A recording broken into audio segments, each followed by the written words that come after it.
Guys, welcome back. Just a fast update video.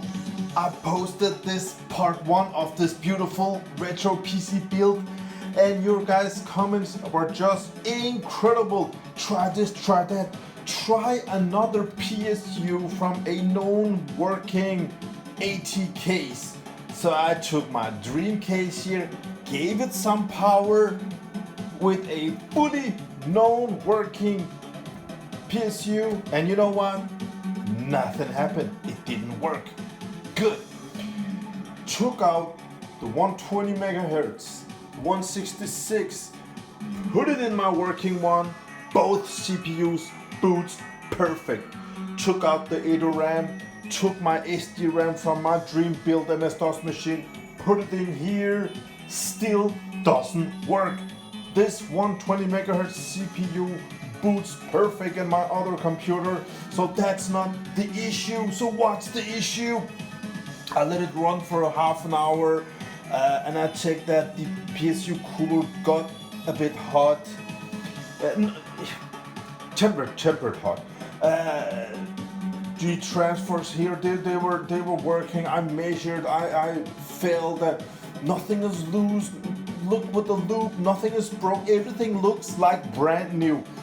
One guy wrote on YouTube a very, let me just turn this one on first. I want to show you something.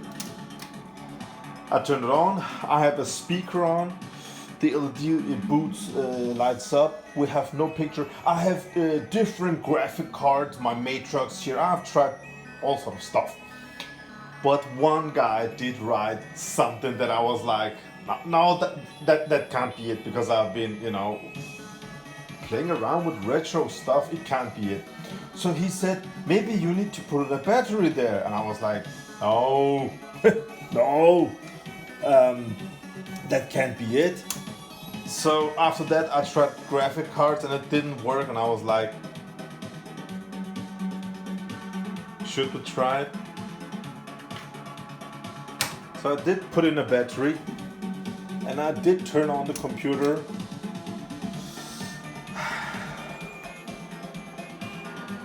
Look what a battery can do. 120 megahertz, Pentium S CPU, 16 megabytes of RAM. I mean, all this for one simple battery.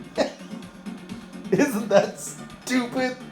I mean, I have never ever encountered a problem with a missing battery. Then it just boots up, it gives a signal and says, yeah, CMOS reset and stuff like that. It was a battery issue. Well, we learn every day, so this is new for me. I have learned that also. I tested this board. I took the battery off that one and I turned it on and it works perfect without the battery. It boots up. So yeah, if you have a iWill P55 TV motherboard that doesn't have a battery, that can be the issue. As you can see, it boots up perfectly now. So cool. CMOS battery error. If I turn it off, turn it on. I'm so happy, So yeah, this is a little update video. So I will see you all on part 3 where we will build the rest of this beautiful MS-DOS computer. It's gonna be awesome, it's gonna be magic, it's gonna run with the 166 megahertz MMX, and I love this board. This is my dream board. I love it, but this is something else, guys. This is all auto. It has AT and ATX power supply, and it can just, all the CPUs you put in, it just auto detects and sets up everything. It's so special for me. That board I will never ever sell. I have filmed it, so you can just go in and look at my other retro PC videos and you will find it. This is my dream board, guys. Whoa, it was a battery issue. I wish you all a great day out there, and all your messages on Messenger, on email, retrocengo@gmail.com.